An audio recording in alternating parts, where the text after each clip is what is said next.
Alright, so here we are, Upermania Garage, working on a 1990 Toyota with a 22RE. You can see we've taken the engine down to the head, and like we read so many times, the head bolt between the exhaust valves has sheared off on both sides. You can see the exhaust valves.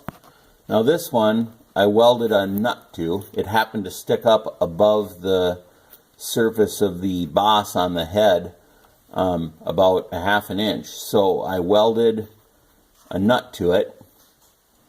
I actually covered the head and the cam and everything with a bunch of leather for the welding process. But now for the heating process, I am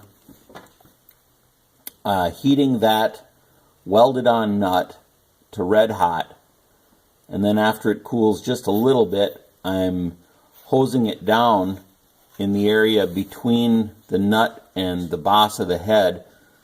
I'm hosing that down with PB Blaster really heavily, and it puts out flumes of really nasty smoke. So you'll want to be in a well-ventilated area. And who knows, we might have wrecked this head already because we're kind of silly that way sometimes.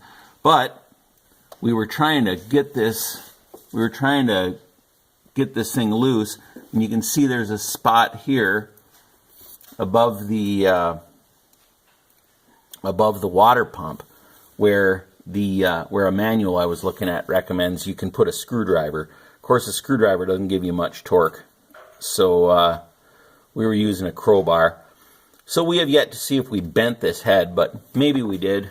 If we did, well, we'll grab another one from someplace. But anyway, we're learning a lot about removing really stuck bolts. This bolt is not seized into the head. It's just seized into the block. This one, on the other hand, is very much seized into the head.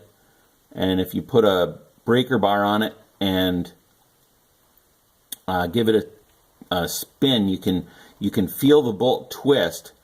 It's doing a little torsion on there, and it's not coming loose yet. So, following recommendations that I read online, I'm going to heat this thing up to cherry red and let it cool.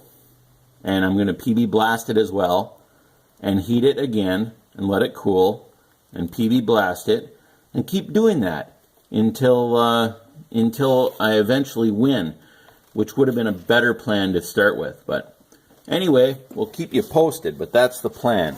Heat that thing up. Oh, and I just bent these little things out of sheet metal, some light sheet metal, just to protect the valve springs and stuff, which might be toast as well. So, but anyway, I thought I'd do a little heat shield action. So, we'll see how this comes out. I'll let you know in the comments how many times I had to heat and cool this thing before it finally loosened up, if it ever does.